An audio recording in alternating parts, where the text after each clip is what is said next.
In this one, a man who played an instrumental role in shaping the Midshipmen's defense for over a decade.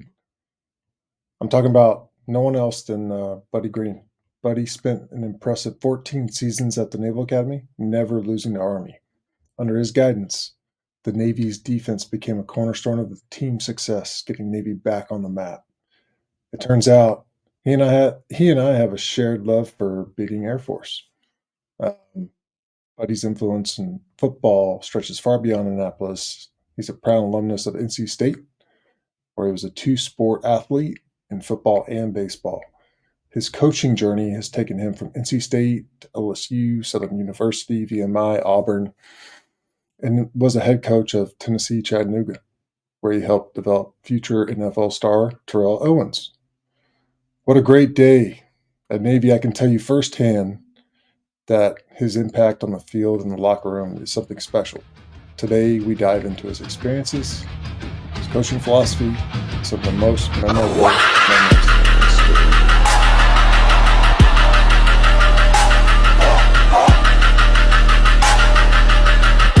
Okay, to start this off, I'm going to tell you, like maybe a couple hours ago, I was thinking, man, I probably need to go run a couple gassers before I get in the room with this guy. So I went to the gym and made me feel a lot better. Buddy Green, my Navy football defensive coordinator, coached for 37 years, right? 37. Yeah, counting high school and 43 total. 43 total, Yeah, but maybe 37 in college. yeah, I think it was 37 in college. As you get older, it gets, you lose track. But yeah, I think it was my first three in high school, junior high school. And then, so yeah, 37, in the Gotcha. college level. That's close, yes. The reason why I emphasize the 37 numbers, that's how old I am. And Oh, so no. 37 years of experience in that arena, which is pretty awesome. Yeah. Yeah. It goes Um, by, it flies. It goes yeah. by very quickly. Oh my gosh, I'm starting to Yeah. feel it. In the past couple of years have just Yeah. soared. Oh, it'll hit you sometime now. Speeds up. When you get about my age, it'll hit you. The joints and all the injuries, they'll remind you sometime sooner or later. No doubt. NC State, LSU, VMI, Auburn, head coach of Chattanooga. Those are a few places, but majority of the coaching time was NC State. You were a graduate of NC State, coached there for I think 11 years. Yeah, three as a GA. My first job in college on the college level. I was hired by Bo Ryan in 1979, and then I came back with Dick Sheridan. Came back again after a head coaching job and AD job at Chattanooga. Came back with Chuck Amato, and then before I came to Navy. But went to school, graduated from NC State, played baseball and football there. Didn't play a lot, but I was a part of two championship teams in baseball, and it was great experience. Great experience. Nice. I had a question written down for a little bit later, but since we're on the topic, what got you into football versus going into the baseball coaching route? As a player, as an athlete, I really love baseball. I mean, I had a baseball coach named Sammy Esposito at NC State, and Coach Esposito, his structure of practice, game preparation, you name it, was first class. He played in the big leagues. He was probably the most influential person coaching wise that I had been around, except for my high school coach, who coached me since I was knee high. But football was I was close to Bo Ryan when I was at NC State, even though Bo was our offensive coordinator for Lou Holtz. He played baseball and football at Ohio State. So we had a common, a little common denominator. The fact that I had, it was tough in the spring. I had to make so many football practices, basically to keep my scholarship. And, but, Bo and I were really close. And when he gave me an opportunity to, get my foot in the door on the college level and come back to NC State after coaching high school in North Carolina, it was a, great opportunity. Gotcha. Very cool. So do the NC State thing, but you also spent a few years at Navy. Thankfully, that was, a lot of people ask me about, opportunities to leave over those 14 years. And I keep telling them, as long as I can beat Army every year, I'm not going anywhere, But, yeah. Now, what was the record there in your time? It was what, 14-0? 14-0, 14 right. straight. I think that's the family's password is 14 straight. But it was great. The fact Navy was so special to me that when I did have opportunities to, go other places when jobs were offered, it was a no-brainer. I mean, my attraction to Navy was, I guess best word, it was really personal. It was one of those deals where I always felt so fortunate to be around a group of guys that were serving our country, and at the same time were, giving me the effort that, I'd never experienced. I mean, it was a great group of guys every day of the week, and that made it really special. Awesome.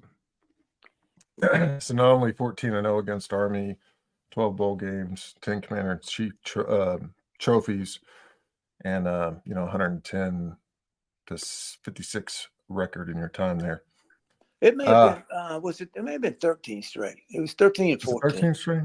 Maybe I can't remember. I looked up a news article about you the other day. It said 14. So 14. Okay. All right. Okay. I know I know there's on that one column is 0, the losing column for Army. Yeah. So. And that was I tell you, Tony, when I came to talk to Paul and to chat about the job, that was the one big thing, that Commander-in-Chief trophy. I don't think. Oh man, I'm not sure what it'd been like 15, 16 years. Like Air Force had dominated. Yeah, I mean, that trophy. I didn't know a lot about service academies at all growing up Yeah. and in high school, but what I do remember from my younger years with service academies is Air Force wins. That's what I remember. No doubt. I think I looked it up after I came up. It was like 17 out of 19 years in a row they had won it. But anyway, long story short, that was, beat Air Force, beat Army, Commander-in-Chief trophy was like, that was the goal for the program. The program's got to get back to that position. And when it does, we'll be going to bowl games. I mean, that's, and that was the, challenge. And, when I talked to Paul about it, and it's very exciting, the things that they wanted to do, the stadium, the renovation of the stadium, everything that Chet and Paul told me that they were going to do, they did it. And that's the one thing that, was impressive to me, that, you tell someone something in coaching, you can basically, it was a handshake deal. I mean, that's how builds strong trust. it was. Their commitment, their commitment to the program, and not just that level, all the way up to the soup. And it was a great experience to have that type of commitment from the whole campus. Yeah. You can't find it. I mean, it's hard to find. Yeah, I agree. No doubt on a couple different levels. All right. So this is memory section time. All right. I haven't gotten someone on here and done the memory section in a bit, but I'm excited for this one. So got memories from 4 folks. First one's Jake Biles. Second one's Josh Smith. Third, Blaine Jackson. And last, Bob McLaren. So here they come from Jake Biles about Buddy Green. On top of his exceptional analytical play calling ability, I always think of his contagious energy, love for competition, the passion for his players. He simply got the absolute best out of talent. And he was great at putting players in high stress situations and see how they reacted. There was no spot in the field for someone who was lazy, complacent, or not 100% bought in. That's just not what we were about. He seemed just as tired as we were after the games. He obviously left everything in him on the field, every practice, every game. He said, in my mind, Buddy deserves a massive amount of credit for the turnaround in the early years of the 2000s. And, for me, I love turnaround stories. So glad you're on here today. Yeah. Well, that was very kind. And I definitely agree with the fact that I was as tired as you guys. I was exhausted, when we were when that game was over. And Jake brought some good, I'm very appreciative of those words, the memories that he said. And I guess the thing jumps out to me the most was, and Bobby and I talked about it a couple of years ago.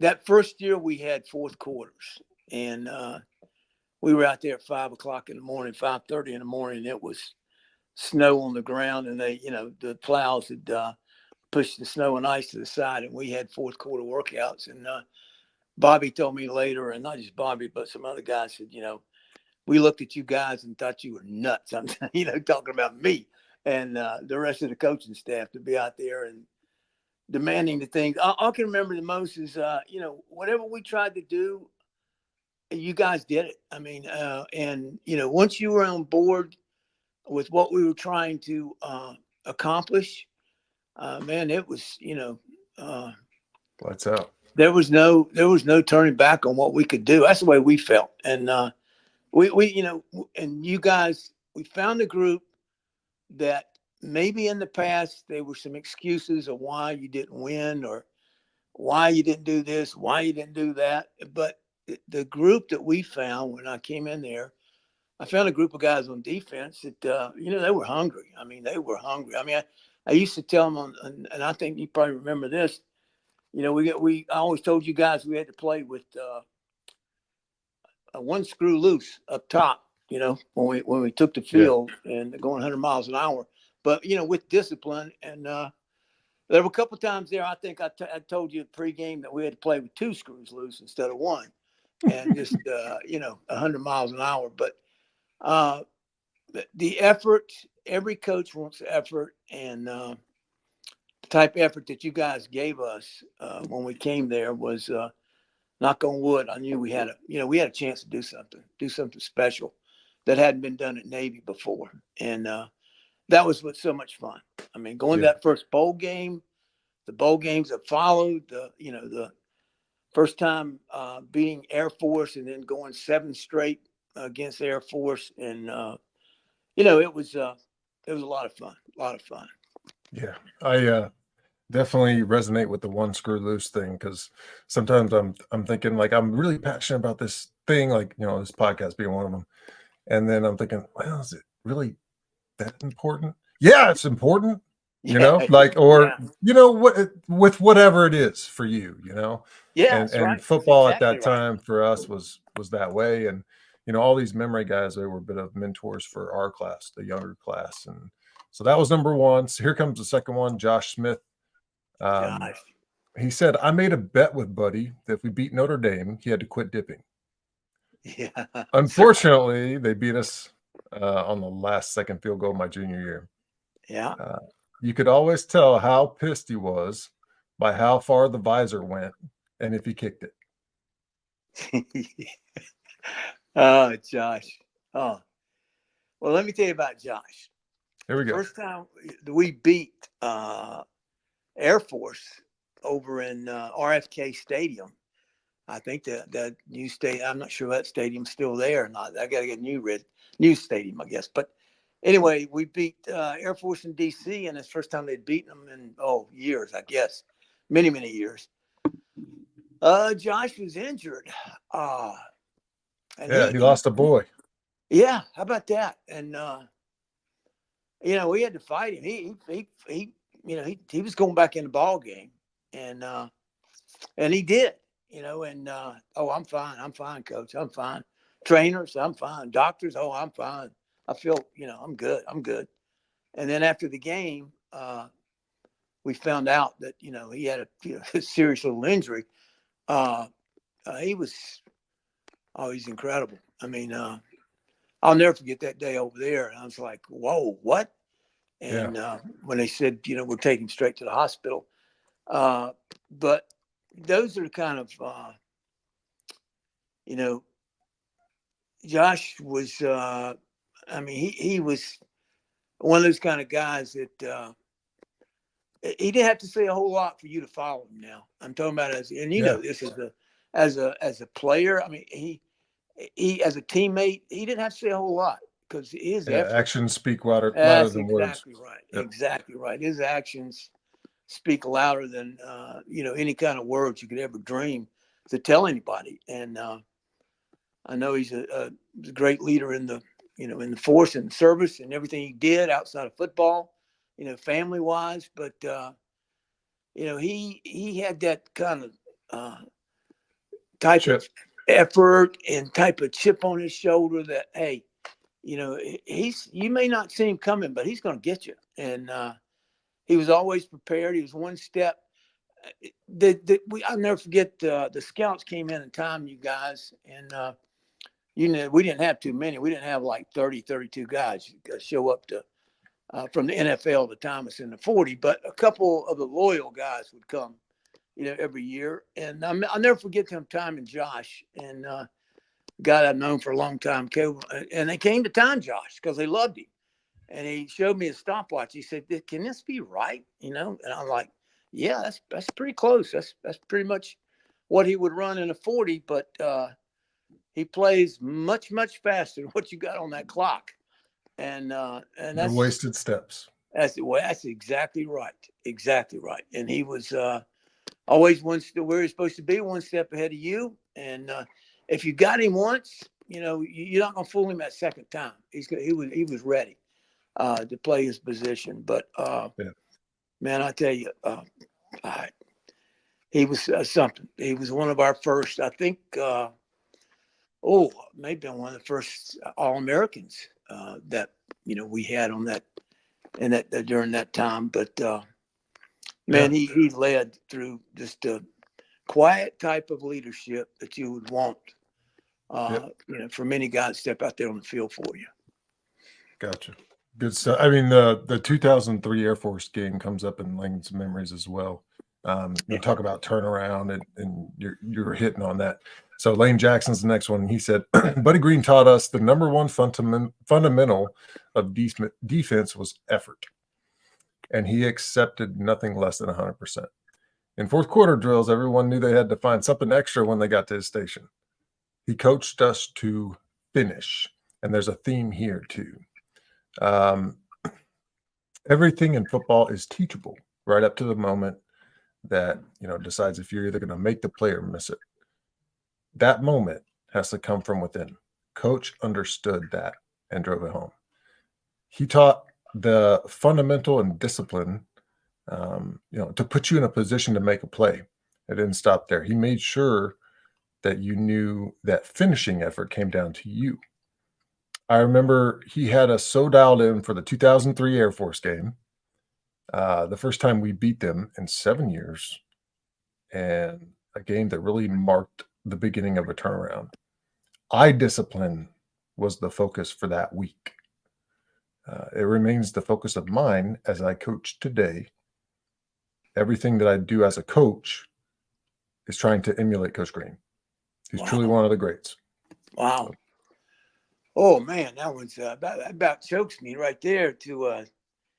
And he's right. Elaine's exactly right about that turnaround of the program. I mean, that to me, that was the biggest day as a part of the program turnaround that we could ever dream. And there's Bud Wilkinson, famous coach. I read one time, Coach Wilkinson. He said he heard coaches say that a guy's a coward. He won't stick his nose in there. He won't stick his nose in there. And Coach Wilkinson asked the coach, he said, "How much time have you spent teaching him fundamentally what to do when he gets a chance to stick his nose in there and make a play?" And of course, the coach at the other end, the position coach, had nothing to say except, oh, he doesn't have the courage. He doesn't have the this and that to get it done. But the bottom line is, I believe every man needs to be taught, or every kid, whatever, the greatest fundamental to the extreme. I don't care how good he is. He may be a blue chip, a 5-star, 6-star. I don't care what he is. He can always get better. He can always go to another level. And I think that's, never send a guy out there unprepared. Give him a chance. Give him a chance always, to make a play for himself, for the team, for his family, whomever. Make sure fundamentally you have given him a chance to win at whatever he's doing. I always believe that, and that's just things I picked up over the years. I got a day off one time at NC State and from camp, and you got a day off one time? Yeah, I ran over to watch my son. Todd. They were practicing, getting ready for the season. Little Pop Warner, I'm not sure, 9 years old, 10. He was young. So I pull up, and I see these group of guys. I see the helmets lined up, and I see a circle. And you remember the old bull in the ring? Yep. You get in there, and he calls out, "Hey, John!" Calls out a number, and you got to find him. And they come, and you make contact, and you fight them off with your hands. Well, anyway, all that good stuff. But the bottom line is, this group of kids, the coach had them doing it without their helmets on. I went, "Holy smokes, what is going on?" I said, "Todd, come here." Next level right there. Hey, by that time, Todd already had one black eye, and he was, but it the old breed. But that, for example, was in my memory bank that I would never forget. The fact that you can't. You can't. I don't care what level you are, how old, whatever the age is. You got to give a kid, a player, or whatever, a chance to do the right thing and become tough, whatever. But you got to teach them the right way fundamentally. And those are Lane's exact. I mean, I appreciate those words from Lane. And let me tell you something. All the guys you've mentioned so far, I wish I had a video of them every day that I was at Navy, and the type of effort those guys gave every day they stepped on the field. It would be priceless to show. I remember I used to show you guys Chet Moeller. Remember the Chet Moeller video? The Gamecocks film? Yeah. Yep. Effort. And you talk about, I mean, it was a classic, man. I'm telling you, it's if you can find it and teach it and improve someone's fundamentals, they've got a chance. Yeah, it's funny that you bring that up right now, but because I've been like reflecting on a lot of stuff as I do all these episodes, and one thing that I definitely have recognized is every time I get complacent, I take a step back from where I want in my goals. Same thing with football. Same with that. You got to be learning every day, like the continuous drive to, when you think you got it, you don't. Yeah. Right. That's exactly right. So, definitely Lane had that mindset for sure. So last one on the memory section is Bob McLaren, the guy that coached me when I was a linebacker up at the Naps thing. He said that man, talking about you, had a profound impact on Navy football and his players. He infused a sense of belief in all of his players and possessed the uncanny ability to get the most out of his players.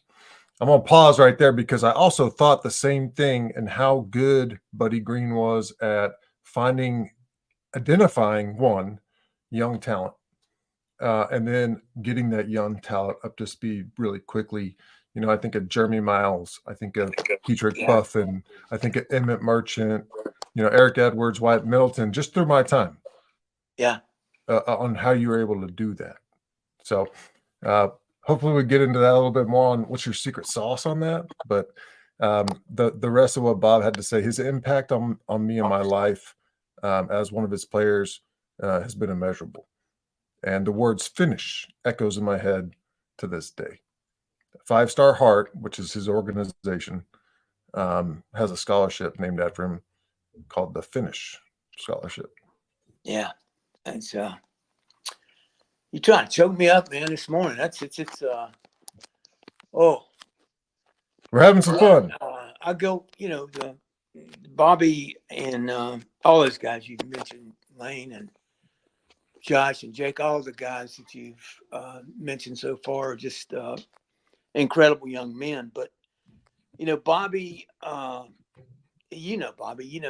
when he gets going, when there is a goal in front of him that needs to be accomplished, All he in. knows he knows no other way except full speed ahead. And I guess that's he understood what we were wanting to accomplish when we first got there. I mean, he told me later after he graduated that he thought this guy was crazy talking about me in those fourth quarters. Well, it's funny what happens when crazy meets crazy. That's right. Brilliant. That's exactly right. Bobby's one of those guys that play with that one screw loose all the time. And I can't. Everybody talks about that. We named the sandwich after him in at Dahlgren. You remember that? Yeah, the club sandwich or whatever. Yeah, exactly. Well, I keep on in my mind. See, I'm knocking that pass down, that 2-point play that we won that game against Air Force. Seems we all keep coming back to that game as it turned around. But yeah, that's important to talk about. Exactly, exactly. It was turnaround of the program and where we got it and where we wanted to keep it. For forever. That's the way we want to keep growing, to keep getting better. But Bobby told me he saw this guy just, spit coming out of his mouth and, going nuts. And he said, he thought that someone like him, you're right, two guys meeting, they're on the same page. And you talk about toughness now. I mean, he was right there at the top of the charts when it came to toughness. And you guys worked so well together. And Bobby was, all the guys that he mentored and that you would not believe what he has done. Yeah, you would. I mean, Tony, what he's done for that community. I mean, he's not only helped the 5 Star Heart cause and what it stands for. He has changed the outlook for so many kids in that community that it's Allentown area, that whole area up there. He has made a difference in just his attitude, his goals, what he wants for those young men, and it's incredible what Bobby has done. I mean, those guys are so lucky to have him. They have no idea how lucky they are. I think Bobby. I thought one day I'd see him on the sideline somewhere, coaching the college level, and but he was. Bobby and I have been close. He called me and told me what they were going to do with the establishing a scholarship in my name. And, I've missed a couple, but I haven't missed too many of our 5 Star Heart clinics and camps over the years. And it's been really special. I know we use that word a lot, but it has been, you can't imagine, you can. What he has done with that community and improving the way of life that each guy and girls that are a part of the 5 Star Heart Project do. I mean, every year. And they've got a great leader. I mean, he is one of the best that you could ever have. And a great family, too. I can tell you that. I mean, he's got a great family that supports him and what he stands for and what he's done for that community up there in that whole area. Those people they're blessed. They are blessed to have him. Yep. I'm excited to, re-engage in that at some point, maybe a couple of years down the road and see how things are progressing. But yeah, those are the memories. That's the memory section. And, talked about a lot of stuff so far within the story, but this is where I open up to you to say, tell us the Buddy Green story. Start as far back as you want. More about you. So. Yeah, well, I'm first of all, I'm lucky right now, very fortunate to have, Todd and Courtney. tied with the Panthers. And Courtney, my daughter's teaches school in South Carolina, Charleston. Sharon, we live here in North Carolina. She has been my biggest supporter over the years, and I've been very, very fortunate.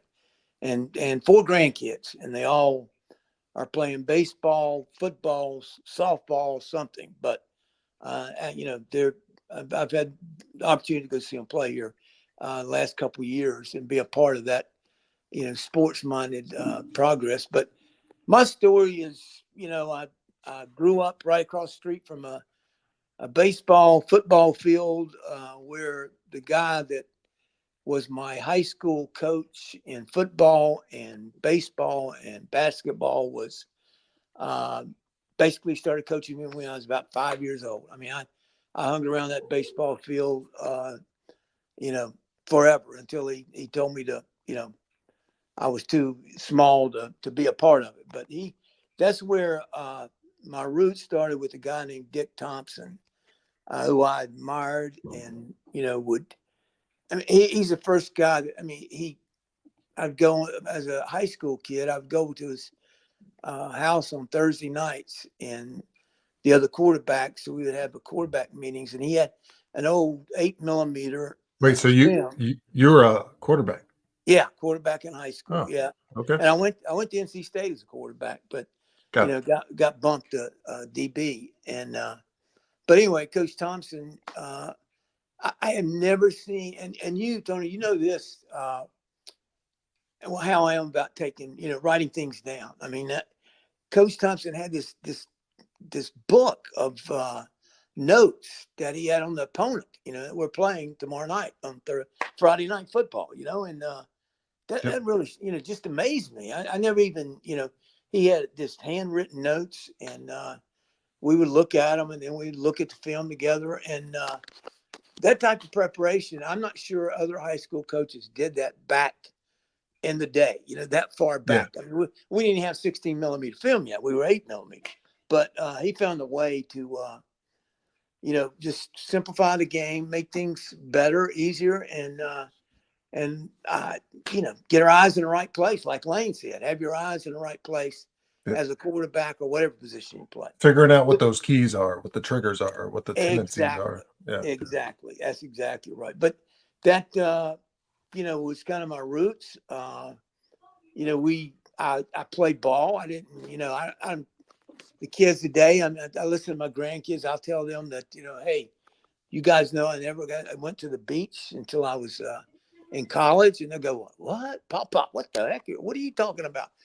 All I knew was play ball all year round, whether it's baseball in the summer and fall and spring, football, basketball, the whole deal. But I was lucky to be coached by, I had very good coaches that on and off the field that helped me so much. And I guess the biggest influence about me growing up was my mom. I mean, she was, without a doubt, the biggest influence of my, course in the classroom, outside the playing field. But, she was, man, I tell you, she would work 5 jobs if she had to make sure I had a good glove or a good pair of shoes to wear playing ball. She was so just a big supporter of you staying busy with the ball game. Oh, no doubt. I mean, Gotcha. amazing lady. She knew the game.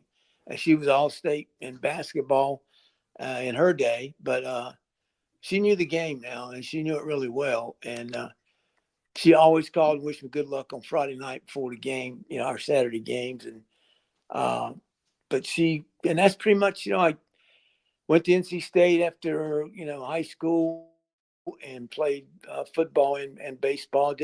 Wasn't played mainly, special teams in football, utility guy in baseball. Started my freshman year, but then, got beat out. Basically, I went in a hitting slump that was, it makes it all the time a bad slump. But long story short, I did get to enjoy a couple championship rings in baseball, and We won it in football. I mean, we had some good teams at NC State, but I was lucky in the era where we won the national championship in basketball, and it was a great time to be at NC State. And then I was fortunate enough to be at Cherryville High School, Cherryville, North Carolina, and teaching and coaching. And Bo Ryan, like I mentioned before, was spoke at our banquet that year. I got him to speak. You know, he came down from Raleigh and spoke at our football banquet. And then he had a GA position open. We talked about it there.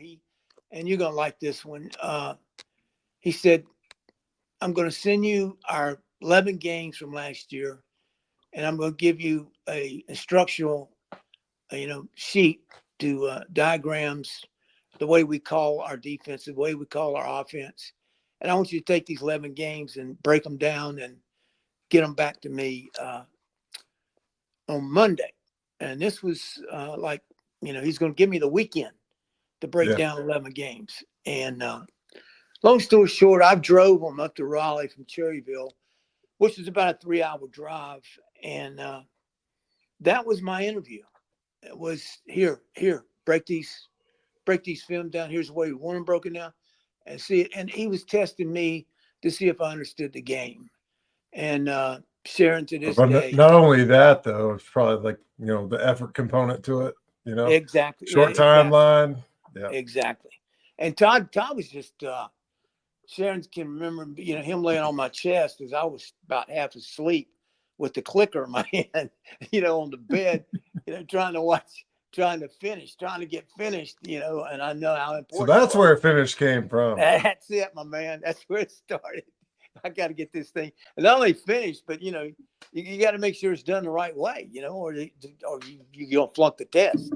And and that was pretty much it. I mean, he instead of he FedExed the film back or whatever, I took him. I drove the film and the breakdowns from Cherryville, which was wanted to make sure it delivered.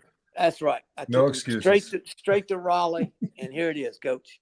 And the bottom line is, I mean, he offered me a job right away, and it was a killer. Now I'm telling you, you break down film, and back then the 16 millimeter film would break. It's not like, hey, fast forward to 5 minutes and 23 seconds. It's rewind it. Don't break the film. Line it up right. Don't burn it. Right. Yeah, it's exactly right. So that was one of my questions was around, Bo Ryan and, that GA position. What did he see in you? I think you just answered that. So. Yeah. And well,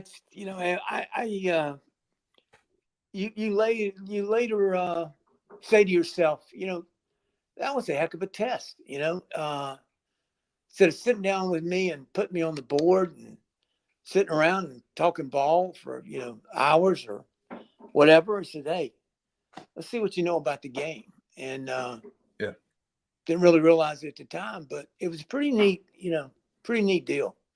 And I guess that's one of those other deals where from that point on, attention to detail. I mean, if you call something the wrong way, if you call a formation and a play differently, which is the same play, the second time you watch it, well, it starts a whole different deal on tendencies, and and you're like, oh my God, I got to start over. And here's a fun story. Okay, so I coached the sprint football defense, and as my GA position there at Navy. Yeah. And I'm looking back on that whole thing and how I approached it and how I called plays, and I had my tendency sheet, and I was like, but in sprint, you're just like blitz every play because the linemen are the same size as the linebackers, and I just wore those guys out. But, going back to the original point, I just tried too many things just because I was trying. You know what I mean? Yeah. And I think, looking back in the wisdom after going through like the gauntlet of whatever it is, you always look back and be like, oh man, big learning there. Not doing that again. Okay, I'm gonna pick this one up. So anyways. Sometimes I had a kid at NC State named Dwayne Washington. He was a first round draft pick. He was a corner, played corner for me. And we were doing a little T-plant and drive on the stand-up dummy, right? And run through it, tackle it, put it on the ground. Well, Dwayne he misses the bag and goes right over, slides right over top of the bag. First thing hit the ground was his right hand. So he tears all the, he injures that right hand and came very close to being, a serious injury. Not that every injury is serious, but long story short, I never did that drill again, ever. Because, there's nothing wrong with it. It's a good drill. But, you find things that you do. Risk. Yeah. Exactly. And that's the thing about, and Josh will tell you, those guys, they thought the wave drill was nuts. I mean, they thought like, oh my God, the coach is going to try to kill us in this wave drill. But I always told those guys what we were going to do. Before we even started camp, I said, hey, I'm going to break your legs down. You're not going to like it, but we're going to get in game shape. That's our goal. And then I'm going to bring those legs back and we'll ease off and you're going to feel like light as a feather, like 100 miles an hour. Yeah. And I tried to tell them that. I tried to really emphasize that they knew what the goal, was going to be, why we were doing it. I mean, I tried not to do any drill or anything pertaining to football that there wasn't a reason we were doing it, The why behind the what, for sure. Yeah, exactly. Good stuff. So anything else in the story? Time in Navy? Yeah, Navy. What's that? I'm sorry. Just anything else in the story that you want to talk about before I start digging into some questions? Oh, okay. Well, no, that's pretty much. I've been very fortunate. I've been very fortunate to be around some. Like I said, growing up, my high school coach, or he coached me since I could, about 4 or 5 years old, and the mentors, type people gave me an opportunity to, get better and improve what I was doing on the field, off the field. And I was just very lucky to be around some good people that, I very, very fortunate. While you're on that topic, I know you've had a lot of people that have mentored you, etc. Who really laid the foundation for you on, a legacy of effort and discipline? This is one of my questions. Yeah, jump straight to it. Exactly. It's got to be two guys.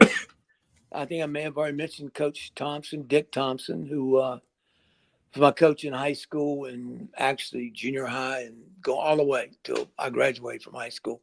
And then Sammy Esposito, who was my college baseball coach.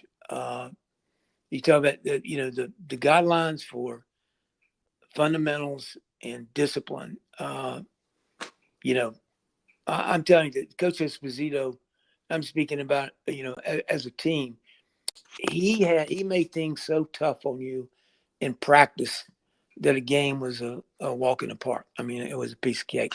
That was pretty much his philosophy. He made things tough. And Dick Thompson, Coach Thompson was the same way. So that's why those two guys, jump out to me as guys that influenced me tremendously on the way I would coach. And I guess the biggest thing to me was both those guys I just talked about, they cared about you. I've seen so many. I had a guy tell me one time, he said, Coach, I've been playing for this guy for 4 years now, and he has not hugged me. I've never experienced a hug from this, my coach. And I'm like, I'm just listening, but I think the closeness you have to be, you have to understand, you have to make sure that, number one, it's not personal on the field, that, you're trying to make a player as good as he can on the field. But once you get off the field, you care about your players and their families and everything that, takes place in their life. And that's why I was so lucky to be at Navy around you guys. It taught me so much. You talk about one of the biggest influences in me and my family has been the Naval Academy, the biggest, with the type of young men I was around every day. And it was very unique. I'm going to tie that in now to another article I read as you were exiting the coaching profession, as you're leaving Navy. You made some comments in an article, and I wrote them down because I thought they were cool, because you were just talking about it. A lot of our guys, no one else wanted them. But we did, win some recruiting battles. That's another question. So, like, how does recruiting work there? But if we suffer a tough loss on a Saturday, you come back on the field on a Monday, and they're always hungry to go. They always lift you up. I can't remember a Monday where they dragged. For me, Yeah. like that's one of those things. Like when Bobby talks about like finish and Lane and all those guys think about Coach Green and finishing. I think about Monday morning. I think about like whatever happened for this past week. Got to put it behind and keep moving on. Focus on day number one. So my Monday morning startup is a big thing for me, and how I get in the right mindset, and usually involves music. But wanted to pull that one out. Another thing you said was you had to be there to understand. Yeah. What do you mean by that? You had to be there because a lot of good coaches come out of the Naval Academy and they go elsewhere. Right. Yep. That list is is mind-boggling. If someone was sitting on just look at all the great coaches that coached at Navy. Yeah, I did a Jervy Alota cast, and he was talking about coaches, and I didn't even know they came from Navy. Yeah, exactly. I mean, you'd be shocked. But I tell this story a lot, or I told it a lot, about our first road game. We go to Texas, and I'm going down to make sure that the video night game, I think 7:00 game, but we're going to watch film. We're going to have meetings that afternoon at 3:30, I think, or 3. Can't remember. But anyway, I'm going to go down and make sure the video is ready to go, And so I'm going to leave my room, go down to the meeting room, and I'm 30 minutes early. And I open the big door to where we're meeting, and I tell this all the time. There were 32 sets of eyes that turned in their chair to look at me.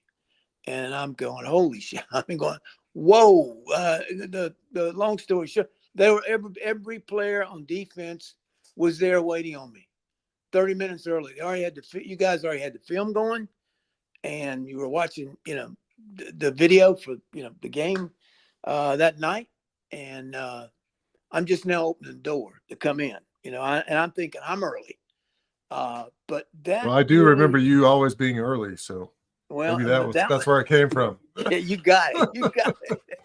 So that one right there, that day, that first game on the road was like, whoa, man, this is I thought I just hit the lottery. I mean, when a group of guys can already there, and you guys already had to be there like 45 minutes early, but it was there's so many stories like that. And when I say in that article, whenever it was that, hey, you got to be here to understand it.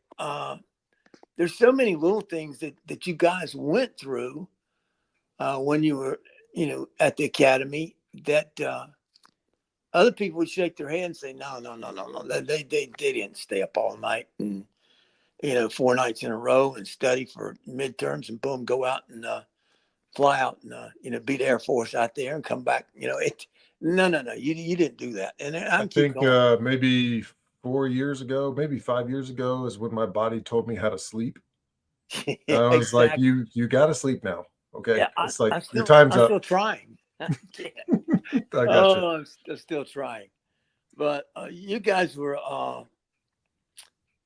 I mean, the things, there's so many every day. I could probably have a story to tell someone about, and here we're using this word special again, but how special it was being around the everyday atmosphere of the academy. I think you guys, when you do things in life that earn the respect of the people around you, it is really special. And Yeah. I admired you guys, just for your purpose that you had daily at the academy, and how you got through things, and you were full speed ahead all the time, and everything didn't go perfect at the Naval Academy, but Yeah. we made the best of it. I'll never forget the year that was the hurricane. Remember we had the hurricane that was oh God, it flooded the locker room at Wasn't there for that one. okay, you weren't there. What and my wife and I were talking about this the other day. It flooded the locker room, and we never they lifted everything that was on the floor. They just stacked it on top of the other lockers, and it stayed there the rest of the season. I mean, we had like 8 games to play, right? Yeah. It stayed that way because they couldn't get in there and do anything for it, right? We never heard a word. No one ever mentioned Complaints. a word. No complaints. There were no complaints. And I Oh my gosh. think I may be wrong, but that may have been the first year we went to the first bowl game, our second year. But Yeah. anyway, it was Yeah, it was before my time. So you're saying you had no Karens. exactly. You had no Karens. Exactly. And it was you'd hear other guys just I don't know. It was just different. It was different. We never heard it. I'd walk through that locker room every day going to practice field, and there's things stacked up everywhere, and just hey, it was during the season. We didn't have time to get in there and do some things that needed done. They did some things during open week, but really not enough. But they never heard any complaints at all. We just did guys. They didn't change practice, didn't change attitude. They just hey, the guys did what they needed to do to try to get better, and that was it. That was it. But those, I guess. What else did you say was in an article you want me to comment on? Well, I got this one last line from this article. Okay. And I'll finish it off there. We can keep on moving. All right. You said they love playing the game. That's probably one of the best things about being here for 14 years. So there we go. 14 years, wow. not 15. Wow. And that one right there is probably there is not that every other young man doesn't love playing the game at all other schools where I coached, or that's the point was in that statement I made that the love for the game lifted these. There was a purpose every day for you guys, and that was to get better and to play the game and to give your teammates a chance to win. It wasn't to get yourself ready for the NFL, to get yourself ready. No, like that thought never the next ever level. crossed any of our minds. Thinking about the agent, which agent you're going to get to represent you. Thinking we're about, just happy to be there. Exactly. As John Fay would say, Blue Angel, happy to be here. That's exactly right. Exactly. But the thing about it is there was a true love of the game, and not to take away from anybody else's love for the game in this country or anywhere else, but the game was. Yeah, I'm sure Tom Brady loves the game too. Yeah, exactly. Pays a little bit better. He loves the game. And he's that pocketbook is when that thing gets heavy, you really love the game. But for sure, winning for your teammates, winning for the game, giving your teammates a chance to win with whatever you need to do was, I tell you, never seen anything like it. And that pretty much goes back to you had to be there to understand it. And just like those one guy or two guys show up from the league to time your guys in the 40. That's, just a great example. Hey, we weren't there to get time in. You guys weren't there to get time in the 40. You guys were there to make Nope. our country I was better so slow. and each other better. Well, Yeah. It was all about no back steps. I remember at one point, Buddy Green was like, how did Tony get in the game? Put Clint Sovey in there because he was fast and he could cover. But yeah, no, I I'm all about the no back steps and not wasting steps. That's exactly right. And if it wasn't for that, I wouldn't even had a shot. I mean, like league conversations at Navy are very special. Yeah. So it's fun to hear your side of the league part of it because that's something that, a lot of us never hear. So any other cool I got to hear league stories? I got to hear so many good stories when each year I'd go up to do the clinic, the 5-Star Heart Clinic in camp in Pennsylvania with Bobby. I mean, I really learned some things that I was not aware that were pretty neat stories, man. I mean, really neat stories that about. Did they involve spring break or was it more about football? Some of them did. Yes. Oh, okay. Yes. All right, got it. Some of them did. A few of them did. We had a good time telling stories, though. For sure. I bet so. So here's some questions from my Navy 2010 class. Okay. We're on a daily text. We're talking to each other about stupid stuff or, what's going on in the news or updates in each other's lives. And I said, hey, I'm getting on with Coach Green. And a few guys had some questions for you. Here they come. The first one is Nick Henderson.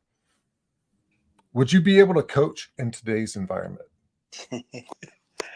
Yes, most definitely. Yes. All right. Yeah. Cool. What makes you think that?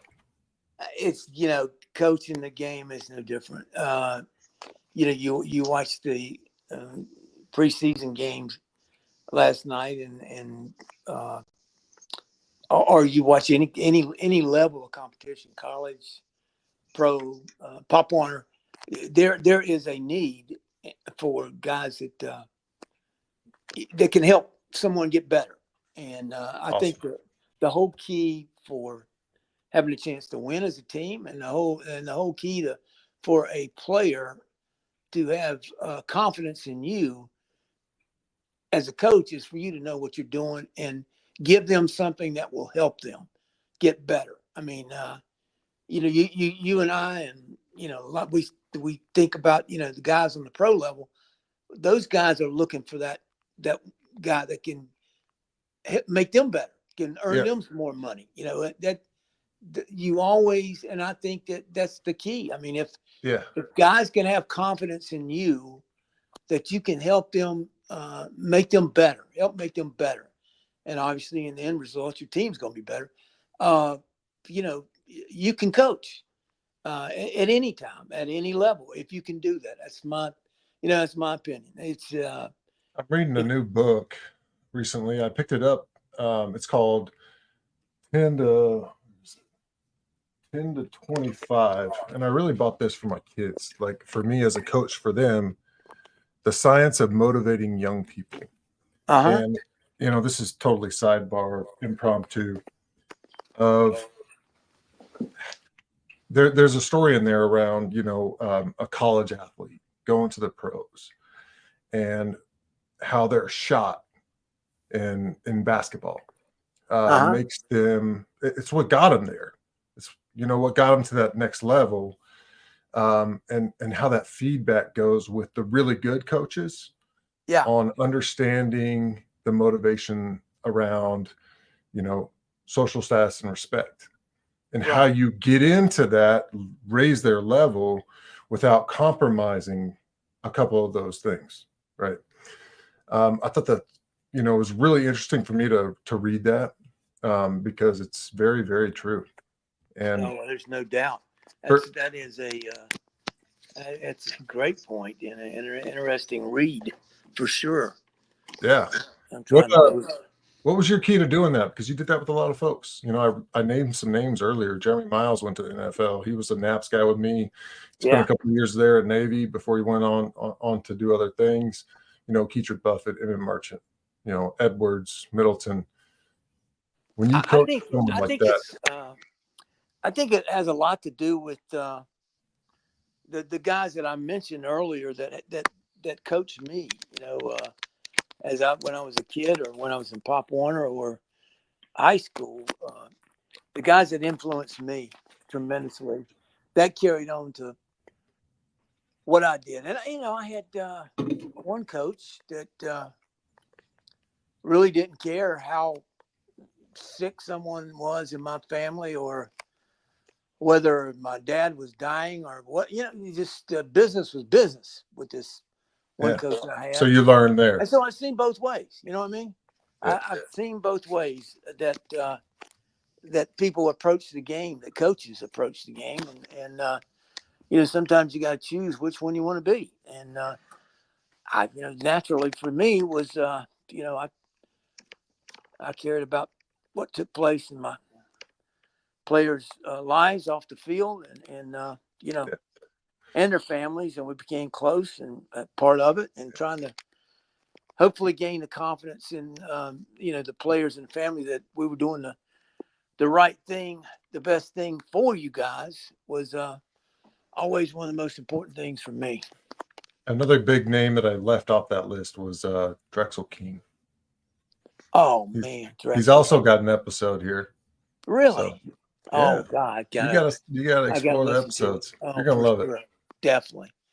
Yeah. Now, I got a great story about Rashawn Go Drexel for for it. sure. Oh man, so we're playing Wake, and we beat them in Raleigh. They had just, I mean, in Winston Salem, they had just beaten Clemson, and it's a matter of fact, it's a year. We beat them at Wake. That's the year they won the ACC. I'm pretty sure it was. But long Yeah. story short, we had trap coverage into the boundary. We were going to use this special coverage for Wake. And anyway, I gave the call, the signal, like 3 times in a row. We were going to try to, you know, jump a route into the boundary, and on third down, you know, on possession down. And Wyatt Middleton was the backside safety on the left side, and the He must have corner been a was, freshman that year.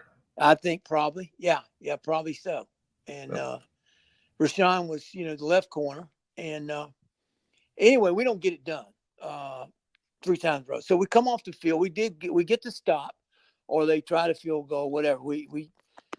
And they come off the field. I am just ripping Rashawn. I mean, to no end. Even when we get him on the bench, you know, and I am just ripping him. Little did I know that he had 25 family members, and their seats were right behind our bench. Well, And he's yeah, has like they 12 could hear kids now, or me. 11 kids, so that big family continues to grow. So Yeah, but he had 25. His dad, his mom, everybody, all relatives. I mean, it was because they live right there in Raleigh. yeah, And anyway, short trip over to Winston-Salem. Anyway, boy, I ripped him to no end. So we upset Wake down there. We get in the meeting on Monday, and I'm rolling film back, and I never saw Wyatt give Rashawn a signal, you know, for a coverage call. You know, we yeah. had a signal, and he never gave him one. And so we're in there Monday. We're watching the film, and I just kind of run it back, pause it, run it back, pause it, run it back. And then I stop it, and I look at Wyatt, who's sitting to my left at the table. You know, we were watching the film. And I said, Wyatt, I mean, you let this guy, and I pointed at Rashawn, you let Rashawn take one of the most dog cussings I've ever given in my life for making a mistake 3 times in a row. And you never even gave him the signal. Matter of fact, the signal you did give him was to back off and play, off, not trap. He never got the call. And you did it, and And he first of all, he thought I was going to blow up and just keep going. But we all laughed so hard. And finally, we got, Rashawn didn't, you'd have to pull that smile out of him sometimes, but I finally got him to laugh about it. And the whole room, we kind of laughed about it. But I told him, Rashawn, I said, look, you were on that, during that game, listen to me get on you for about 10 minutes and just, blow you away on what a mistake you had made. And you never said a word about, hey, coach, I didn't get the call. I didn't get the signal from Wyatt, blah, blah, blah. But it's another example of, hey, man, there's no excuse. If coach says I'm wrong, Hey, here we go. Let's go. And that was a good one. And Winston-Salem that day, it was a good win, great win for us. I mean, they were ranked number 14 in the country, and but Wyatt let Rashawn take all the heat. Gotcha. He didn't jump in and save him. That's for sure. Hey, he learned though. He probably learned a lot that day. He wouldn't say anything about it. Exactly. I'm going to get Wyatt on here soon. So good. He already said he would do it. He's next on the list. Got Emmett Merchant coming up. Got Wayne Irons coming up. David Mahoney's coming up. The season's approaching, so everyone's getting all excited about it. I got one on September 4th with Jake Juriga. He was a freshman when I was a senior linebacker. And the CEO of the Concussion Legacy Foundation too, just because I'm kind of into that whole CTE thing now. So Emmett, will be a good one to have on. I tell you, he was really sharp. I saw him in Vegas about a year and a half ago, I think. Really? It was great to see him. Yeah. He was there for a conference, and I was there to figure some stuff out. So it was a good time. Good. He won Air Force game at home. The one we beat him in overtime. We practiced, Air Force is great about using same personnel to get in 50 different formations. They were one of the best at doing that of any team that I played over the years. Make it really hard on you. So I had come up with this combination of 3 coverages that we would call based on, what they came out in formation. And so, man, it looked so good during practice. And we get to Friday night, we're watching the film, and I'm getting ready to send you guys up to the room and, for the night. And I say, okay, anybody got any questions? Are we good to go? And Emmett raised his hand, and I went, uh-oh. Because when Emmett's got a question, everybody's thinking it. We got a problem. So what is, he said, I'm not clear on that combo coverages we're using for, okay. I said, that's it. Cutting it out. Take it out of your memory bank right now. Forget that coverage. We're not doing it. I will not call it one time tomorrow. And we basically went out and played them and called 2 fronts and 2 coverages all day long. Keep it simple. And played one of our best games we played in that stadium in a long time. And beat them in overtime. I think they crossed the 51 time. And it was, but that, if it's not clear with Emmett, hey, forget it, man. We don't need it. We don't need it. And that's he controlled that. He did a great job controlling things back there. He had a great mind for the game. Yeah, no doubt. No, I love Emmett Merchant. I'm excited to get him on here soon. I'll make sure he knows you said that. I'm sure he'll listen to this one for sure. As will all the guys. So, man, and on a personal note, like the whole Air Force game for me personally was always my favorite game of the year. No doubt. That Mine too. Because the whole commander-in-chief's circle, like it wasn't about Army. Army was just kind of like, it's the big game at the end of the year. But Air Force is where the money was made. That's it. They were the cocky ones. They'd had it, going forever. It was always going to be close. Like I'll throw a bet on the Army-Navy game, and it's always, plus or minus. Or sorry, the Air Force game with Navy. It's always plus or minus, 7 to 10. I'm like, I'll take whoever's within 3 because it's going to be that close. Always. Yeah, for sure. All right, so back to my 2010 guys, my class text message thread, we got the Nick Henderson one out of the way. Yeah. Ose Asante, so one of our team captains, offensive center, said, what was your favorite memory of coaching at Navy? For me, my favorite. Yeah. Man, I've had so many good ones, but let me. It could be a couple. Yeah. I guess my favorite memory, or one of my favorite memories, is what you just. You really just said it. That first Air Force. That's it. The first leg of the Commander-in-Chief, 2003. that Air Force game. But not only that one year we got things going, but every time we played that game, we knew the end result, what it could be is winning that trophy and going to the White House again. And, that was, such a great memory to have my wife to be able to go, to have my son. It was just an incredible memory. And, somebody said after we'd beaten, we won it, 7 or 8 times in a row. Somebody said, this thing, it will never get old. I told someone this will never, ever get old. So don't even sometimes go there. When you go out on the field against an opponent, sometimes you may be flat. Sometimes you got to try and rile the guys up. I mean, that was a big thing for you, was emotion, bring it, get riled up. You never had to say anything at an Air Force game. No, ever. That's true. That's true. That's exactly right. You did not have to go overboard. And, I don't think we ever questioned that we were all in. Of course, I think we were all in for every game, but I actually got an Air Force guy on one of these episodes, Nick Charles. Oh, really? Yeah, his same class as me. You went to the same high school as Ram Bella. Yeah. And Jordan Eddington. Boy, now that's one of my memories, Ram. Now.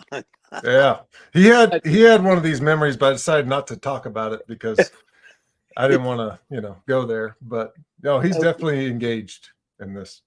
Yeah, he's got an episode too. Okay, good. You better have one for Ram. He, remember the year we beat? Well, yeah, it was the first year we beat Notre Dame. Yeah, out there. Supermaned it.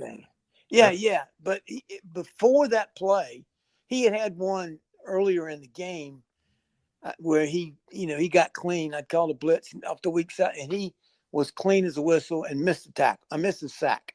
All right, and so he had to make up for it. Well, later in the game, he told me that I didn't know this at the time, but he didn't think I was going to put him back in right after missing that sack.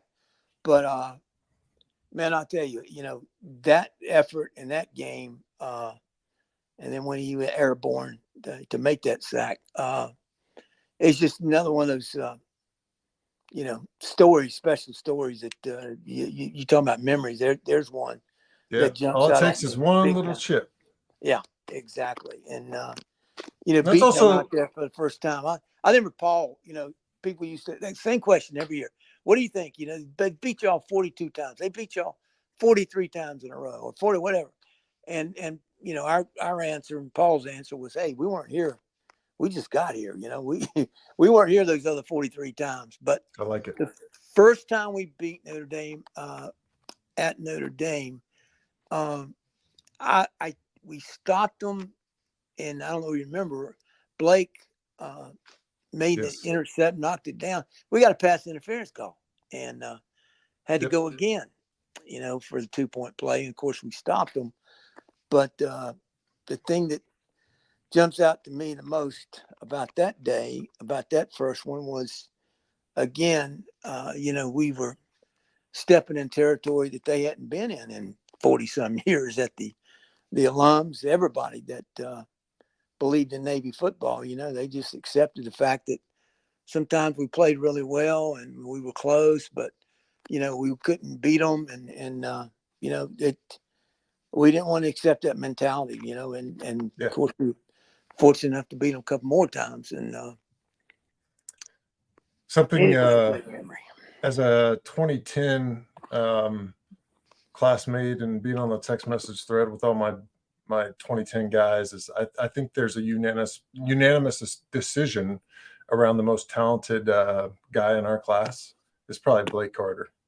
I Oh, actually got actually his dad's on one of the episodes too. is he really? Yeah. Oh man, I've got to.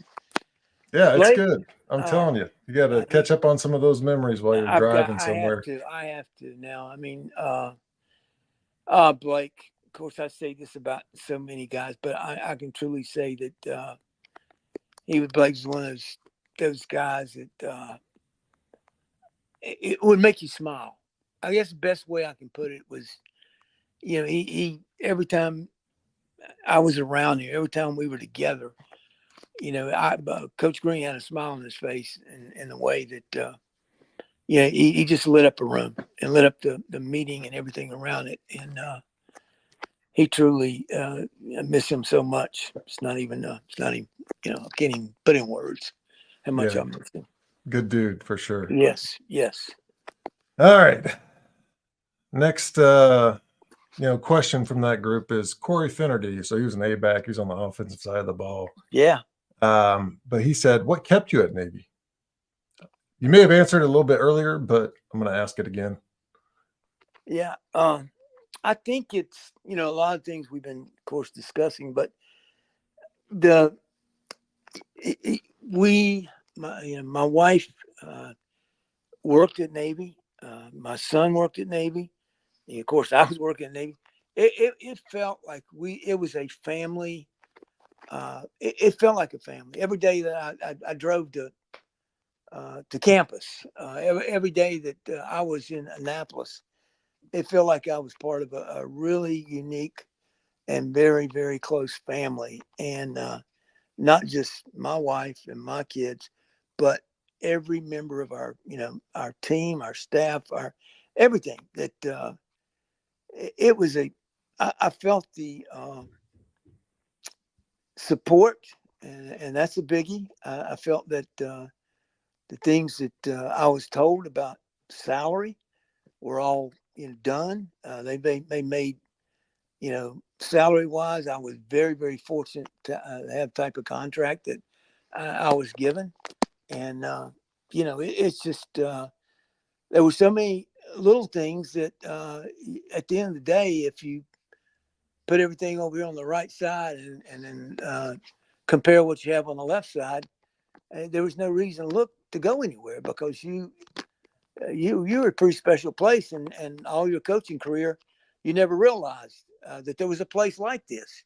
Yeah. And So I pay guess for that's the best way to performance. best way to explain it. Yeah. Awesome. Last one out of this group, this text message thread. It came from Yeah. Austin Milky, but Bobby Doyle endorsed it. Was did you want the head coach job when PJ left? Oh, obviously, yeah. That would, I'd be stupid or a liar if somebody said, you didn't answer it. And yes, you wanted the head coaching job. Yeah, I did. I wanted to be Yeah. the head coach of the Navy, and Chet, told me which way they had decided to go. With Kenny, an offensive guy, and yeah, I did. But I was being asked to stay, and the way that Chet and had taken care of me and my family. I was very, very happy to stay and be a part of something that we had built, and hopefully we could keep going. And Paul would offer me to come with him to Georgia Tech, and yes, we had thought about it. I'd been in the league at ACC at NC State 3 different times, and I was happy. I was more than happy to stay at Navy, and hopefully, knock on wood, keep it going. Like we had it going, and which Kenny did, and so yeah, most definitely. Gotcha. All right. So now we're getting to the home stretch. These are my questions. Okay. All right. What were some of the biggest challenges that you faced as a Navy football coach? We talk about, a lot of really good coaches end up, coming from either a service academy, but specifically Navy football program. What was the biggest challenge as a, Navy football coach, comparatively across all Division I? I got you. Well, The first, I think first is recruiting. My first year at Navy, recruiting wise, I met a lot of coaches, high school coaches that would say to me, "Oh, coach, I've got this guy. I want you to take a look at. This is the kind of guy you need. I mean, he is a perfect guy for the Navy." I said, "Well, okay, let me meet him." Right here he is. What does he play? Offensive tackle. How big is he? He's 5'10", 195 pounds. Small. What? The first thing we changed was the perception, or we wanted to change the perception on the high school level and every level, that we want the best academically that we can get, and we want the best athletically, on that football field. And if you tell me that anybody, that Pitt and Rutgers or whomever are recruiting this kid, and this is, I have to beat them. Okay, that's fine. I want to meet him. I want to get him on campus. And if we get a young man on campus at the Naval Academy, it's got to be a jaw dropper. I mean, it's got to be one of those where, wow, he's overwhelmed by what you see when you come to the academy to visit.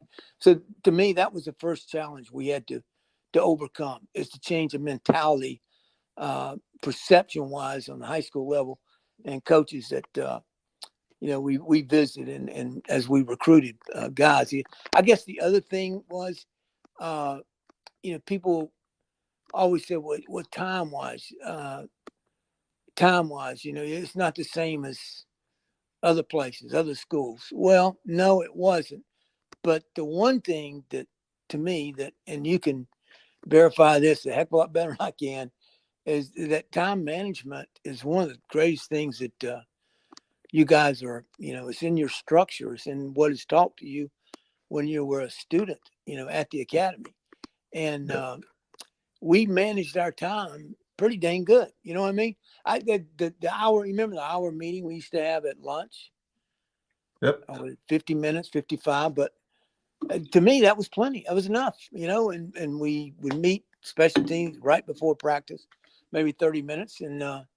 But we got it done, and you guys managed your time so well that it would have been because that was one of the first thing other coaches would bring up. He said, "How do you do it? You never have time with your guys." And like, you guys made time. You managed your time where it worked. We made it work. And but that was, those two things jump out at me: the time part, and then changing the perception on the outside from high school coaches that, hey, we want the best you got. We don't care who's recruiting them.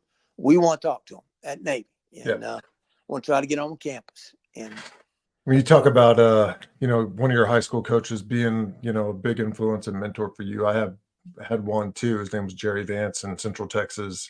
Did a turnaround in my hometown, Liberty Hill.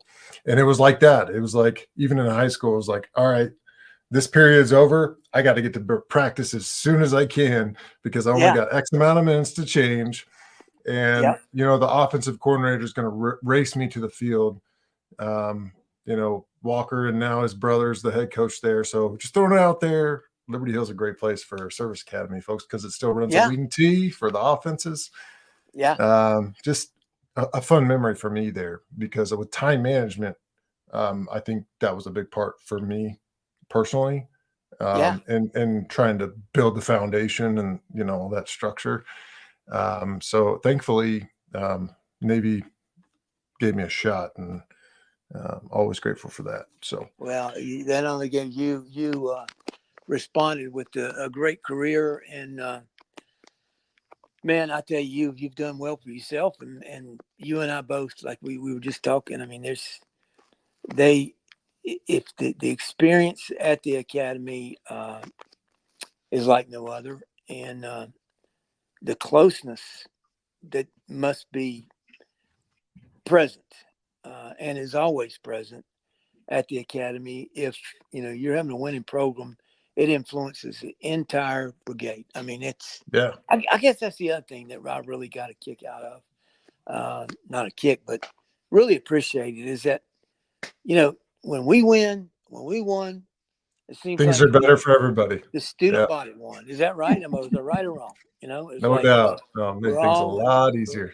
we were all on the same page, man. We win, y'all. Everybody wins. Everybody wins. And I guess it's before we got there when they went 0-11 and 1-11, whatever. They didn't win many games. It was like it wasn't very Suck friendly fest. among the Yeah, football program and the student body. But that was one thing I really liked is that the closeness of the student body and the football team was, we win. It was better for everybody. yeah, good stuff. What kind of advice would you have for young coaches nowadays? I would say learn as much as you can about the game. That's you're going to teach the game. Try to learn from the best. If there's a better way to do it than I'm doing it, when I was a coach, you know, I'm gonna make sure it is better than the way I'm doing. If someone else is doing it better, see what they're doing. If it's helping Yeah, them learning how to win, pivot. exactly. I guess the one that jumps out is some guys get so good, and some coaches kind of want to turn their head and say, he's fine. Well, I'll tell you a good one, a real good story. I go to visit the Atlanta Falcons, and they've got one corner named Deion Sanders. They've got another corner, I can't tell you his name. I go visit in the spring, and the general manager hooks me up, with video. I'm just there. I'm recruiting. I'm there for the afternoon. It's in the spring. I'm going to watch film, okay? And I want to watch film with Deion one-on-one. And the general manager looks at me, and he says, "No, coach, hey, you may want to watch," and I can't remember his name, the right corner, technique-wise and fundamental. He is a better guy to watch. And I about fell on my chair. And to myself, I just said, "Hey, okay, thanks." But in my mind, I'm saying to myself, this guy just told me to watch this other guy. I can't even tell you his name. That it's better to watch him than it is watch the best corner in the NFL at that time, and maybe the best ever played over there, right? But that was an eye opener for me. How can you make someone better if you're not willing to learn from the best and Yeah, watch the best? If what they're doing can help you, you share that with your team, and if it's making them better, hey, that's the bottom line. We got he to was make them stuck better. on that other guy for some reason. At Exactly. some Yeah. point, it stood out and was like locked in. Right. Disregard the rest. Yeah, That's right. That's exactly right. Oh man. I mean, it was good stuff. yeah. And we try to steal, you steal ideas as many as you can if it helps you win. Yeah, no doubt. That's the bottom line. And if you're too hard headed that you think your way is the only way, you may have some problems down the road. Yep. But that's the advice I would give. Hey, learn the game and never close your mind to things that can help you get better. And that's what we're looking for. Try to get better. Love it. Last one on my short list, which is what's the most memorable sideline moment you can remember? And it has to involve when the visor came off. Oh man, when the visor came off, that was a few times. I guess one of the most, to me, it's funny. It keeps on going back to Air Force because I know I threw that visor up in the air after that, final missed field goal at home. We beat them in overtime, and that overtime again out at their place where we batted the pass down on fourth down and Like, won the game, last play of the game. Rashawn knocks one down on fourth down out there and to win the game. And I know that, I remember the good times of visor. Now, I know it went on the ground many times at the end of the plays. I didn't like it, but a lot of those Air Force victories in overtime, which we had quite a few. Got Yeah. that visor going up in the air in celebration, for sure. Perfect. I think you already answered the best mentors that you've had. Yeah. Anything I else talked about there? Coach, and talked about my high school coach, Coach Thompson, and Sammy Esposito, and of course, there's many others. And you guys, like I said, being at the academy, and you guys influenced me, a part of my life and a part of my direction. It made me very, very fortunate to be coaching there. And that, the closeness of having my family, my wife, being, right across the yard, go see her and have lunch. And my Todd, he left Arkansas and came to be with us at the academy, and knock on wood, while all those good things were happening, we were winning games and going to bowl games and, winning bowl games. The Missouri game sticks out to me as one of the biggest. Houston Bowl was, that was a fun. That Yeah. visor went up in So there that day. That was a fun game. I got to ask, because I've always wondered, I played a stand-up nose guard position that day. Yeah. The Well, Texas actually, we Bowl. didn't have. What was the reason for that?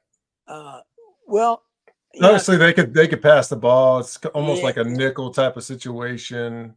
it was. We played, basically without the nose, and you guys were the nose at some point. You're blitzing a gap or a B gap to give us that third rusher sometimes, but sometimes we only rush two, and then other times we brought five. But at that time, Missouri was a big throwing football every snap. And this guy, O coordinator guru, and he was getting a lot of pub, going to get his name out there again for some more jobs that were going to be open. So, I pretty much knew he was going to throw that football. And they had great receivers. I mean, they had Yeah. Oh my gosh. really great receivers. Yeah. And so we went, I kind of messed around with that plan, and it looked good to me. And luckily, they went right along with us, because they never even started trying to run the ball till they were down 34-3 or 34-10, something like that. But anyway, it was just one of those deals where I thought they would do exactly what they did. It's not even the heck with the run. We're going to throw it every snap. And luckily it worked, knock on wood. Nice. In your eyes, Hey, that's a great story too on that day. Yeah. Ram was our dime back or nickel back, right? Yeah. And so he's coming on the field late. It's a third down play, and he's lined up right in front of me, and I'm going, Ram, you're on the other side. You're on the other side, into the boundary. He starts running as fast as he can to the other side. The ball's already snapped, and the pass basically hits him in the helmet, the back of the helmet, right? He is where he's supposed to be when the ball is actually thrown. But nice. I tell you what, I show that so many times, and really about effort. I show an example. I said, you want to see an example of effort? Here's the guy's lined up wrong. He's going to make sure he gets to where he's supposed to be by the time the ball snapped, which he did, and he ends up making a big play. But I tell a story about Ram in that game. Yeah, nice. Oh man, good stuff. Yeah, great talking to you, man. I just appreciate you letting me be a part of your show. It's nice. No, I really like doing these. It's been good for me. It's been good for other people, and I'll continue to do it until it dies out. And in this episode so far, we got some fire. So yeah, that's good. So in your eyes, for Buddy Green, what has possibly been your biggest failure, or a moment when you were like light bulb, got to change something? What was that for you? Let's see. Let me think back. Obviously,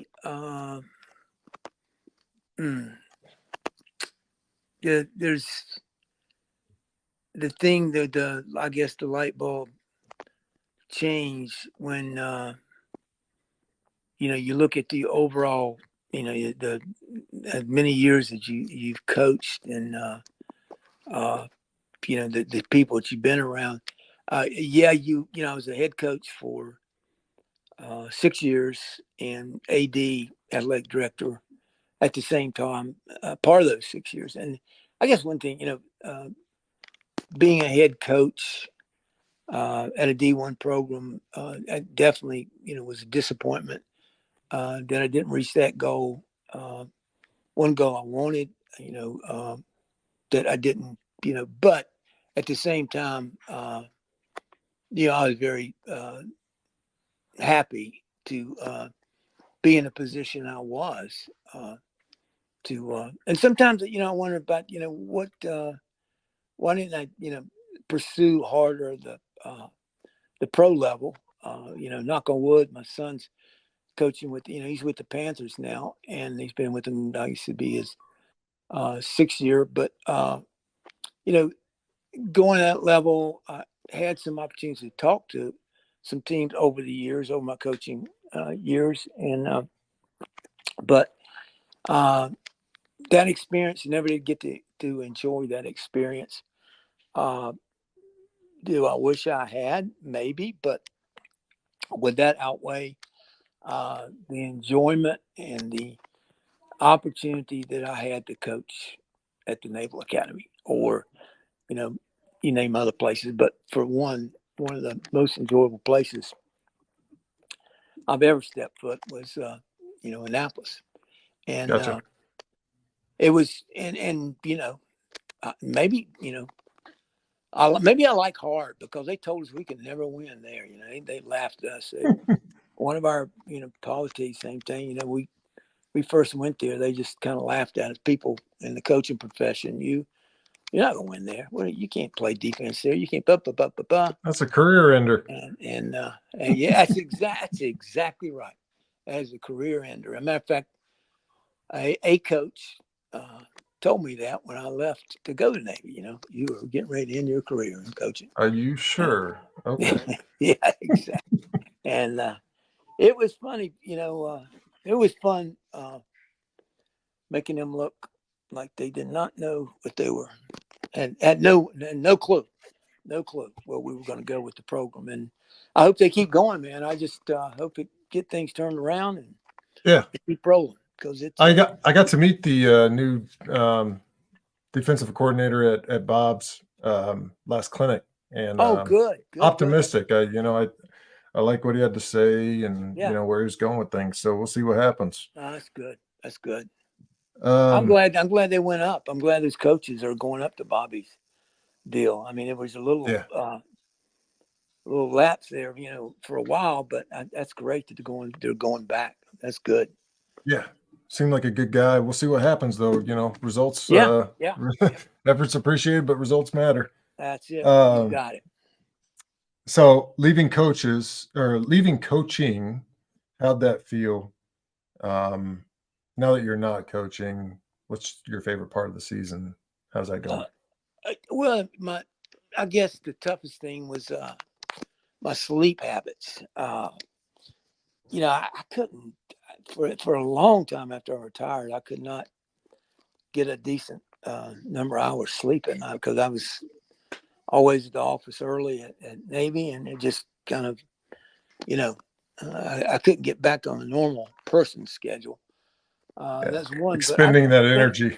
Yeah. And the thing that I look forward to every day is, my son calls me every day when he's home, going home from practice, or after a game, and to talk about things on his drive. And he lives in South Carolina, right across the border in Fort Mill. I hope he doesn't mind me telling where he lives, but I don't think so. But and he works. Their stadium is downtown Charlotte, the Panthers Stadium. So it's, depending on traffic, it could be a 45-minute ride. It could be a 30-minute ride, depending on the time of day, and if there's any wrecks on 77 or 85. But that conversation. That is the part of the game I love right now, is to being able to, when my son calls every day, we talk ball. I guess one of the most enjoyable things too is being able to see my grandkids, play baseball and softball. My sons too, and my daughter Courtney, her too, that play baseball and softball. I mean, those things I really, really enjoy. And the part of the season, I guess, is we kind of on the edge to get this thing turned around with the Panthers, and I hope this year we can win some games and get things turned around. But those are the kind of things I look forward to during football season. Now, Like it. yeah. Fun fact, I've discovered that I like playing with audio and video, like what Yeah. we're doing here. Yeah. Just like your son Todd did for us back when he made those highlight films. Like, Exactly. that was a good, icing on the cake, for any kind of like organization or team, is, highlight films and seeing all the good things that could come out of that. It's a little extra moto, Yeah. I guess. Exactly.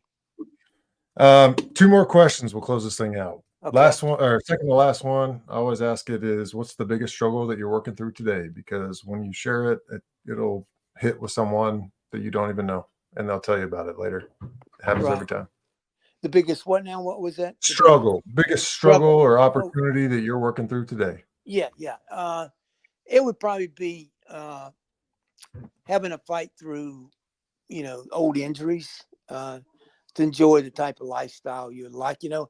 I try to play golf a couple times a week and do other things, but the old injuries kind of sometimes prevent you from doing what you want to do, whether it's knees that had to be replaced, or shoulders, or wrist, or whatever.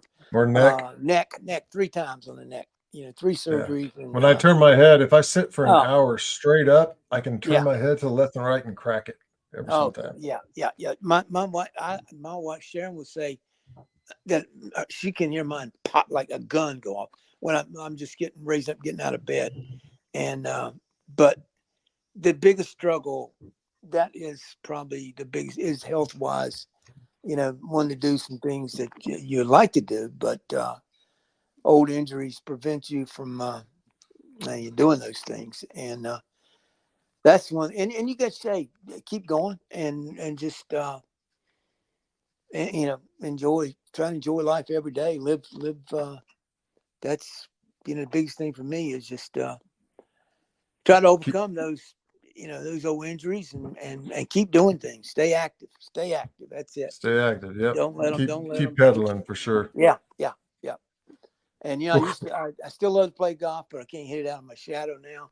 And oh man, that's a frustrating thing. Is you don't hit them as far when you get a little older. They don't go as far as they used to, and but it's still, you got to keep going. You got to do some things to stay active, and that's fun. Awesome. All right, last one. This is the closer for all episodes. No right answer is, what's your price of admission? My price of admission is how much you want to, what price you want to pay to reach your goal, to help others. And I think that, I think when I was years ago, I scribble something. I used to scribble, quotes and things that were on my mind. And I had this little writing I had called box seats. And it was like, one day that's where I want to be. I want to be in those box seats. I don't want to live in these cheap seats all my life. But what I was referring was the fact that, you've got to invest in those, that the price of admission goes up if you want to reach higher goals in life. And that price that you want to put in, that you want to pay, is totally up to no one but you. And, others going to be a part of that, where you go and how much you get done. And, things are going to satisfy you in your own life, and financially also. But the thing that you got to be willing to invest that to be able to reach things that are really important to you. And to me, that's the price of admission is, seeing if you want to be in those box seats or you want to stay in those cheap seats, and how much you want to invest in what your work, your time, your elements that are important to do your job. All these things are important to be able to get that done. Does that make Awesome. sense? Yeah, big time. Box seats, invest totally up to no one but you. Yep. Yeah. And I like it. and somebody can say, wait a minute, I know your destiny is not always in your hands, it's in somebody else's hands. But that's true. But there's hey, get in that left lane and go around and find another avenue, and find another way that you can, make it happen. And you just can't be satisfied with the cheap seats. You got to go for the box seats. That's anyway. Good stuff. This was a long one, but I think every minute was worth it, especially for Man. me. I know it'll be for all the guys that Well, listen hey, to it this was for thing, me so. too. Just everything. I just talking about the things that we discussed, and what's funny is you and I are talking here. It's like we stepped on the field yesterday, coming out of the locker room, going Yeah, out there. haven't talked to you in Yeah. 2009 to now, what, 15 years? Oh, 15 shoot, 20. years. Yeah, and it seems Yeah. like yesterday we were walking out of the locker room together, to go to practice, and it's and that's the type of family that made the academy so special. And Yeah. keep using that word. Shouldn't use that word so much, but it's when I speak of the academy, there's not many other ways to describe it. But Awesome. man, I hope you and your family are doing well. Yeah, we're doing okay. I always do this, thanks Sharon for your time today. I know you're a busy guy. You got a lot of stuff going on, got a lot of mentorship going on as well. To your son, your grandkids, and really appreciate the legacy that you shared today. And I guarantee you, your grandkids will listen to this a long time from now, and they'll reach back to it. That's another reason why I do this, so my kids can go back and listen to all the episodes and the memories when I'm gone a long time ago, way down the road. So, well, I'm lucky. I'm lucky. I've got two, like we talked about earlier, two great kids, and Todd and Courtney, and it was the keys of my whatever I've done in life has been, my wife Sharon, been biggest supporter, but those 4 grandkids, man, they are something. And Thaddeus, Todd's son, is going to be a great ball player, and my daughter, she's got a daughter who's 13, is going to be one heck of a softball player, and her son is going to be one heck of a catcher. He's 9 years old, and then the McKinley Grace, our 5-year-old, she's going to be whatever she wants to be. She's something. But you're right. It's going to be special to be able to hear this again one day. Soon. awesome. Well, yeah, Coach Green, everybody. Appreciate your time again. All right, man. And hey, thank you fam. so much. And tell everybody, all those guys, when you tell everybody I said hello. Will do. And come and see us. All right? All right. Will do. All right. See ya. All right, bye.